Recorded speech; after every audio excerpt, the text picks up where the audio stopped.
Hello everyone, welcome to Short Concepts. Today I am back with my new video. So today I will be discussing about synthetic resin method. So before starting this topic, it is necessary to know what is hard water and what is soft water. So the basic difference between hard water and soft water is of leather. Like hard water does not give leather with soap, whereas soft water give leather with soap. It is a kind of basic definition. But chemistry point of view से जो like calcium और magnesium के salts हैं, ठीक है, like that is CaSO4, CaCl2, CaHCO3 whole twice, this is like hard water. ठीक है, mainly जो है वो Ca+2 एंड Mg+2 का सॉल्ट होगा in the form of sulphate, chlorides and hydrogen carbonate. Okay, so this is going to be hard water. Okay, one more thing which has to be remember it is जो hard water है it is soluble salt. Okay, अगर insoluble होता तो हम filter करके normally निकाल लेते, पर it is not possible because it is a soluble salts of calcium and magnesium in the form of sulphates, chlorides and hydrogen carbonate. Now अब permanent hardness क्या है और टेम्पररी हार्डनेस क्या है. टेम्पररी हार्डनेस नेम इटसेल्फ से temporary मतलब easily जो निकल जाती है by simply boiling methods and Clarks method. Hardness can be removed. Okay, permanent hardness है ना कि जो ईजिली नहीं निकल सकती, नॉर्मली बॉयल करके हार्डनेस नहीं निकल सकती. उसके लिए कौन कौन से मैथड्स हैं? Treatment with washing soda, Calgon's method, ion exchange method and synthetic resin method which we are going to study today. Okay, let's start our topic, synthetic resin method. Okay, see, nowadays hard water is softened by using synthetic cation exchangers. This method is more efficient than zeolite process. Okay, देखो efficient ये इसलिए है जोलाइट process से क्योंकि इसमें पता है हम टू मेथड्स कर सकते हैं. एक क्या कर सकते हैं हम कि हम हार्ड वाटर को सॉफ्ट वाटर में कन्वर्ट कर सकते हैं, और एक हम ये भी कर सकते हैं कि हम वाटर को मिनरल फ्री कर दें. ओके, डीमिनरलाइज वाटर कर दें और डीआयनाइज्ड वाटर कर दें. Okay, see now next line, cation exchange resin contain large organic molecule with SO3H group and are water insoluble. देखो मतलब हमारे NCERT में दिया है कि SO3H वहाँ पे COOH भी आ सकता है. ठीक है, तो जब RSO3H है that means it is a cation exchange resin. Okay, now coming to reaction, see when RSO3H is treated with NaCl then it forms RNaH+ and SO3-. Okay, see उसके बाद हम जब RNA को Ca+2 और Mg+2 के साथ करवाएंगे, मतलब रिएक्शन करेंगे, तो R2Ca बनेगा जो कि इनसॉल्युबल है, और Na+ मिल जाएगा. जो R2Ca मिला वो इनसॉल्युबल होगा. ठीक है, यानी कि हम इसे फिल्टर करके निकाल सकते हैं. जो ये मेथड हमने अप्लाई किया, this is for softening of water, मतलब हम इस मेथड से हम वाटर को सॉफ्ट कर रहे हैं अब. ठीक है, सी cation exchange resin contains large organic molecule with SO3H group and are water insoluble.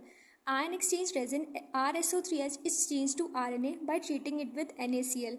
The resin exchanges Na plus ion with Ca+2 and Mg+2 ion present in hard water to make the water soft. Okay, here R is resin anion. See, the same reaction we saw.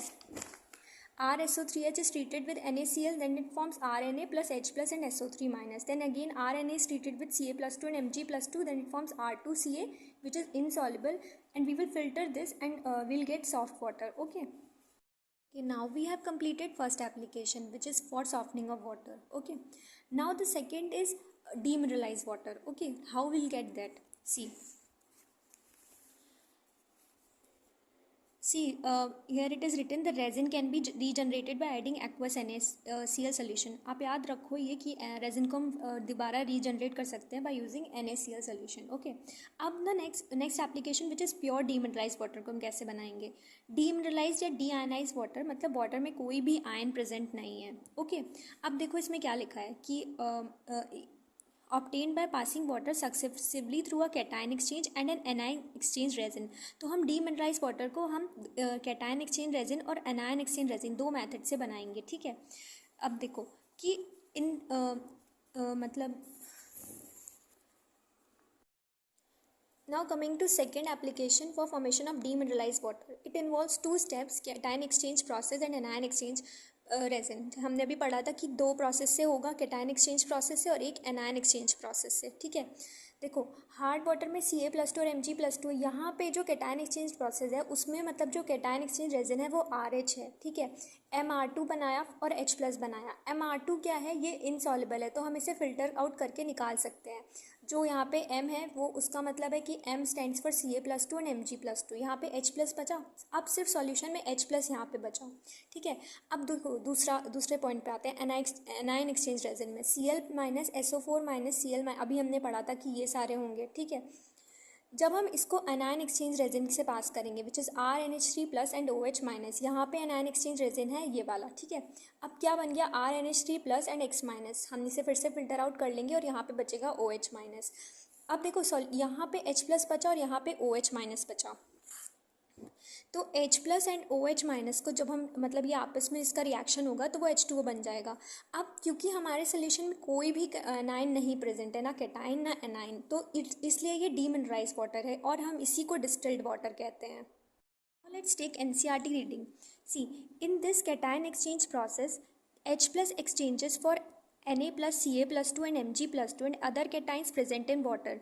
The process result in proton release and thus makes the water acidic. In the see, ये जो reaction दिया हुआ है ना 2RH plus M+2 which gives Mr2 plus 2H, it is the same reaction which I told you before. Okay, in the now anion exchange process, अब देखो मतलब RNH2 H2O के साथ ये बताया कि एनायन एक्सचेंज रेजिन कैसे बनेगा, ठीक है। फर्स्ट वाली जो रिएक्शन है RNH3+ OH- को हमने X- से ट्रीट किया तो RNH3+ X- बना और OH मतलब ये निकल गया, ठीक है। ये हमने अभी देखा था ना second reaction anion exchange process में, ये वाला तो हमने बनाया एनायन एक्सचेंज रेजिन वाला, ठीक है। उसके बाद हमने ये ट्रीट किया, उसके बाद मतलब ये वाला जो था हमने मतलब इसमें बनाया कि एनायन एक्सचेंज प्रोसेस मतलब एनायन एक्सचेंज रेजिन बनाया ये वाला, ठीक है। उसके बाद हमने इसको ट्रीट करवाया, हमने बताया था कि एनायन एक्सचेंज में Cl- SO4- टू HCO3- के साथ ट्रीट कराएंगे एनायन एक्सचेंज रेजिन को, तो क्या मिला RNH3+ X- एंड OH-, तो ये इस वाले को तो हम फिल्टर आउट कर लेंगे, ठीक है। तो अब बचा क्या इसमें OH- और कैटायन एक्सचेंज में क्या बचा था H+। अब जब H+ और OH+ आपस में रिएक्ट करेंगे तो H2O बन जाएगा, ठीक है। तो OH exchanges for anion like Cl-, HCO3-, SO4- to etc present in water, ठीक है। X यहाँ पे कुछ भी हो सकता है, Cl-, HCO3-, SO4- to anything, okay, which is a part of hard water, okay. So OH- liberate हुआ, neutralise the H+ ion set free in the cation exchange, H+ and OH- and H2O बन गया, ठीक है, which is a demineralised water क्योंकि कोई ion ही present नहीं है इसमें। The exhausted cation and anion exchange resin beds are regenerated by treatment with dilute acid and alkali solution respective. आपको ये याद ही रखना पड़ेगा कि डाइल्यूट एसिड और एल्कली सोल्यूशन से हम जो कैटायन और एनायन एक्सचेंज एग्जॉस्ट हो चुका है हम उसे दोबारा रीजनरेट कर सकते हैं। ओके, आई होप आपको समझ में आया होगा। Thank you.